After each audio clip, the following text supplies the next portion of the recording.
Welcome you all. මම දමිත. අද මම කතා කරන්න යන්නේ ජොයින්ට් එකක් සහ as build ජොයින්ට් එකක් අතර තියෙන වෙනස මොකක්ද කියන එක අපි මොඩල් එකක් ඇසෙම්බලි කරද්දී. එතකොට මම මෙතනදී බොඩිස් තුනක් ක්‍රියේට් කරලා තියෙනවා. අපි මුලින්ම මේ බොඩිස් ඔක්කොම කම්පොනන්ට්ස් විදිහට කන්වර්ට් කරගන්න ඕනේ ඇසෙම්බලි එකක් කරනවා නම්. මුලින්ම මේ right click කරලා create components from bodies කියන ෆීචර් එක දෙනවා. ඒ විදිහට මම මේ බොඩිස් තුනම කම්පොනන්ට් විදිහට කන්වර්ට් කරනවා.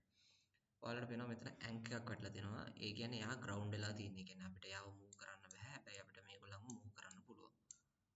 මම රිවර්ට් පොසිෂන් දුන්නාට පස්සේ ඒගොල්ලෝ තිබ්බ තැනටමයි එනවා. හරි මම මුලින්ම as build joint කියන එක මම යූස් කරොත් as build joint කියලා කියන්නේ ඒ තියෙන ලොකේෂන් එකේදීම අපි යාව assemble කරනවා. ඒ කියන්නේ අපි යාට එතනදීම joint එකක් දෙනවා. අපි බලමු මේක කොහොමද කරන්න කියලා. මම assemble එකට ගිහලා as build joint කියන tool එක select කරලා මම join කරන්න ඕන component දෙක select කරන්න ඕනේ. දැන් මෙහෙම තිබ්බම අපිට හොයාගන්න අමාරුයි. මම එකක් hide කරනවා. ඊට පස්සේ මම මෙතන type එක rigits තමයි දීලා තියෙන්නේ. මම මෙයාවයි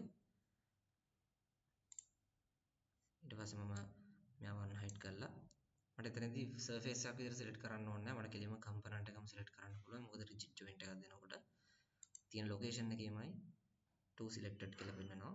okay කරනවා. දැන් කලින් මම මෙයාව තනියම move කරා. දැන් මට මෙයාව move කරන්න බෑ. මොකද මෙයාව ground වෙලා තියෙනකොට මෙයාවත් ඒකම ground වෙලා තියෙනවා. අපිට ඕන නම් පුළුවන් මේක unground කරලා මේ දෙන්නම එකට move කරන්න. මොකද දැන් මේක joint එකක් විදියට assemble වෙලා තියෙනවා. ඒ තියෙන location එකේදී මෙහෙම වෙනවා නම් විතරයි අපිට as build join කියන feature use කරන්න පුළුවන්. මම මේ joint එක delete කරලා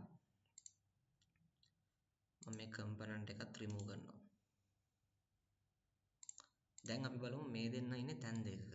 මේ දෙන්නව අපිට as build join කියන feature එක use කරලා assemble කරන්න බෑ. ඒතර අපි යන්න ඕනේ join කියන feature එකට. ඊට පස්සේ මම මෙතන joint වෙන්න ඕන මේ surface එකයි. මෙයාගේ මෙතන bottom surface එකයි select කරනවා. දැන් අපිට පේනවා අපි දෙවෙනියට select කරපු කෙනාව එකතන තිබිලා අනිත් කෙනාව එතනට move වෙනවා වගේ පෙවුනත් ඊට පස්සේ අපිට පේනවා දැන් මේක assemble වුණා. දැන් මට මේ දෙන්න එකට move කරන්න පුළුවන්. එතකොට මේ වගේ තැන් දෙකක locations දෙකක තියෙන දෙන්නෙක්ව අපි assemble කරනවා. අපි join කියන feature එක තමයි use කරන්නේ. හැබැයි තියෙන location එකේම assemble කරනවා නම් අපිට as build join කියන feature එක use කරන්න පුළුවන්. අපි මේ වගේ videos වලින් ඉස්සරහටත් හම්බෙමු. Thanks for watching.